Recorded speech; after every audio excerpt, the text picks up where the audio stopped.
Saudamos a todos vocês com a graça e a paz do Senhor Jesus. Mais uma vez nos encontramos para darmos início à nova semana de estudo na Palavra de Deus.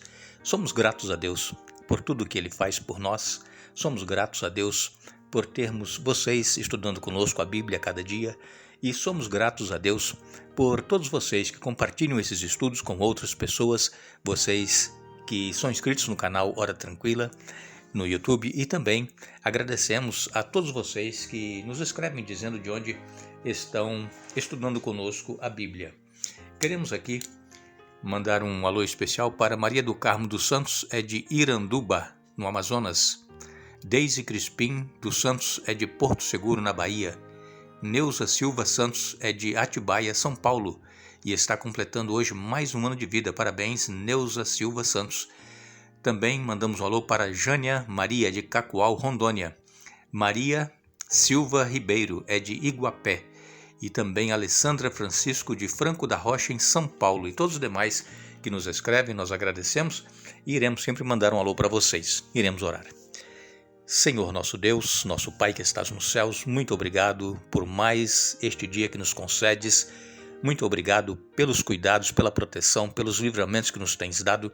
Obrigado por estarmos iniciando uma nova semana de estudo, que o Teu Espírito Santo esteja presente conosco, abrindo a nossa mente para entendermos a Tua palavra, para aceitá-la e colocá-la em prática em nossa vida. Pedimos que abençoes a cada pessoa que acompanha conosco os estudos da Bíblia e também, Pai, especialmente hoje, a Neuza Silva Santos, que está completando mais um ano de vida, e todos os demais aniversariantes. Também pedimos que dê forças para que aqueles que estão passando por problemas, por lutas, dificuldades, possam superar estes momentos confiantes em Ti. Pedimos o perdão dos nossos pecados em nome de Jesus. Amém. Hoje, dia 12 de junho, no Brasil, é o Dia dos Namorados. É dia de nós podermos, então, estar junto com a pessoa que nós amamos, confraternizando. E não somente hoje, dia 12 de junho, mas todos os dias possamos estar sempre procurando fazer o melhor um para o outro. Que Deus abençoe a todos os casais, todos os casados, todos os namorados, noivos, e que a vontade de Deus se realize e concretize na vida de cada um de vocês. Nós vamos hoje continuar estudando sobre José. Terminamos na semana passada falando que José, ele foi constituído por Faraó para estar cuidando dos negócios do reino do Egito, especialmente da plantação e colheita de cereais, porque haveria 7 anos de muita fartura e também 7 anos de muita escassez de alimento. E Faraó, então, nomeou José para que ele pudesse estar à frente deste agronegócio, né? Como nós dizemos hoje em dia, é o agronegócio. Mas aqui em Gênesis 41, verso 41, Faraó disse mais a José: eis que eu o constituo autoridade sobre toda a terra do Egito. Faraó sentiu que José era um homem íntegro, José era um homem diferente dos demais e é uma pessoa em quem ele podia confiar. E ele então confiou a José todo o Egito. Somente Faraó estava acima dele. Deus, ele trabalha de formas que às vezes nós não entendemos, porque às vezes parece que as coisas estão indo de mal a pior, está dando tudo errado, mesmo apesar de nós sermos tementes a Deus, sermos obedientes, sermos fiéis a Deus, as coisas acontecem de forma que nós não gostaríamos, mas há males que vêm para bem, e isso aconteceu com José. Odiado pelos irmãos, vendido pelos irmãos, ele se tornou escravo no Egito, depois foi parar na prisão e agora é colocado como governador do Egito. Aqui em Gênesis 41, nos versos 37 a 57, Gênesis 31, versos 37 a 57, Gênesis 41, versos 37 a 57 diz assim: o faraó e seus oficiais gostaram das sugestões de José. Por isso o faraó perguntou aos oficiais: será que encontraremos alguém como este homem?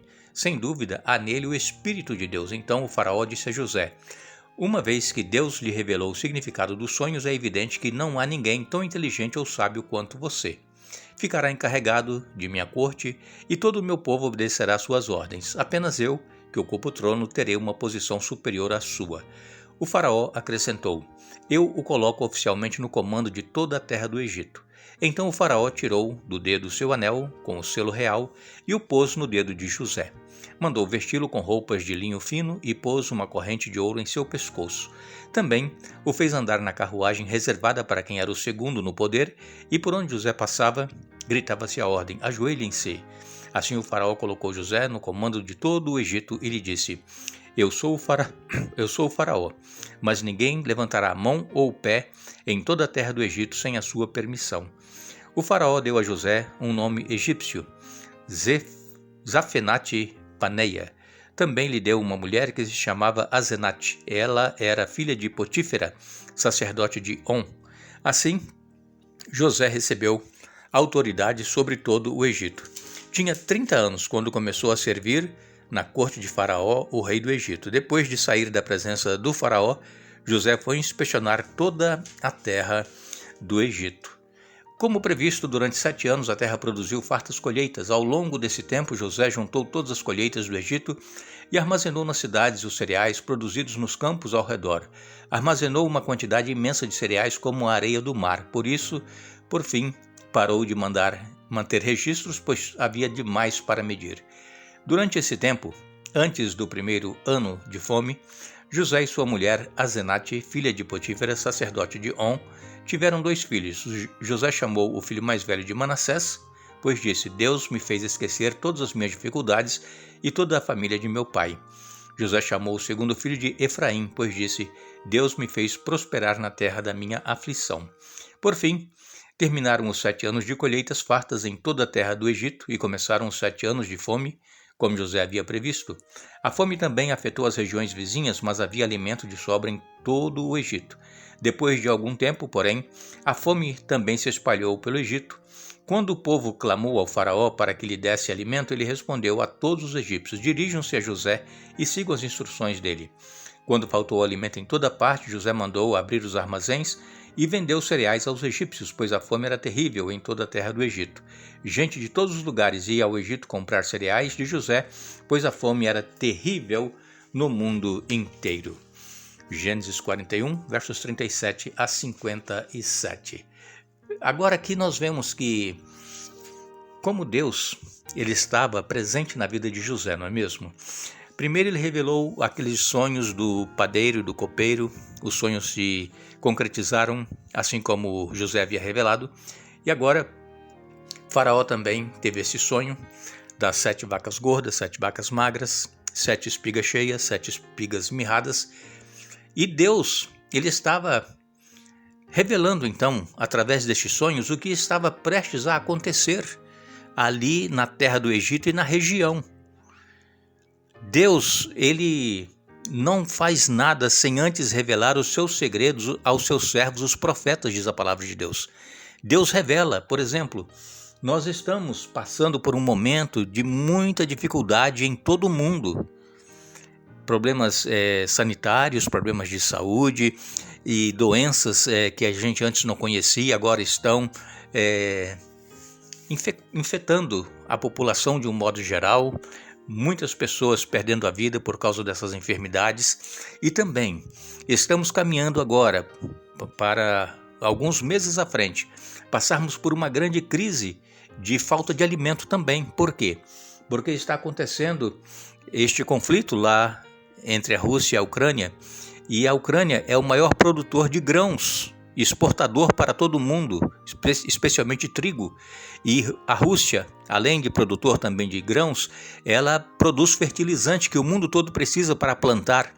E agora, com essa guerra que está havendo ali, não estão exportando nada, e este ano não estão plantando para colher o ano que vem, e também as pessoas dos outros países não podem plantar porque não tem o fertilizante para fazer com que as plantas, germinem e deem frutos, especialmente a questão de cereais, trigo e os seus similares. Agora, Deus, ele diz, através da profecia que Jesus fez lá em Mateus 24, que nos últimos dias nós estaremos vivendo exatamente isso que nós estamos vivendo agora. Então é hora de nós nos prepararmos, assim como José fez lá no Egito, preparou tudo para a grande fome que iria vir daí 7 anos, assim também nós temos que nos preparar. Deus, eu disse agora há pouco e repito, Deus não faz nada sem antes revelar os seus segredos aos seus servos, os profetas. Está profetizado na palavra de Deus. Estamos, irmãos, vivendo nos últimos dias da história deste mundo. É hora de nós nos despertarmos, acordarmos para a realidade que nós estamos vivendo. O mundo mudou, o mundo que nós conhecíamos até 2 anos atrás não é mais o mesmo e não será. Nós temos que estar preparados para grandes dificuldades que estarão sobrevindo a cada país, a cada habitante do mundo. Especialmente os filhos de Deus, os tementes a Deus, precisam estar confiantes na palavra de Deus, nas suas promessas, de que o pão e a água serão certos para os seus filhos, não vai nos faltar. Então não vamos nos desesperar, mas vamos nos preparar. Vamos, na medida do possível, fazer algumas reservas de alimentos, especialmente aqueles que duram mais tempo, e vamos procurando estar atento aos acontecimentos para que nós não sejamos pegos de surpresa. E José, então, ele assume o trono, ele agora é o governador lá do Egito, e todas as pessoas, após esses 7 anos de fartura, José mandou destruir os velhos celeiros, construir celeiros novos, maiores, para poder armazenar tanto grãos que eles colheram. E aí começou a vir a fome. E todas as pessoas tinham que ir a José para comprar alimento. E também as nações vizinhas ao Egito, sabendo que no Egito tinha comida, eles também foram até o Egito para comprar alimentos para não morrerem de fome. Agora, nessa ocasião, quem aparece no Egito também para comprar alimentos? Exatamente, os irmãos de José. Nós amanhã vamos estar comentando sobre este encontro, né? José não se revelou para os seus irmãos, mas ele os conheceu.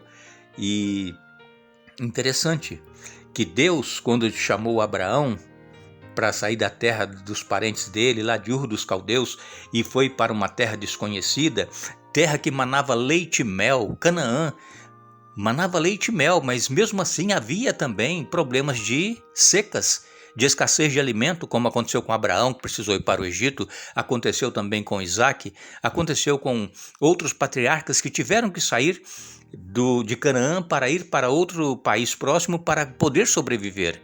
Então, irmãos, nós temos que estar preparados. Estamos esperando, aguardando a Canaã celestial. Lá nós desfrutaremos eternamente as delícias que Deus tem preparado para cada um de nós.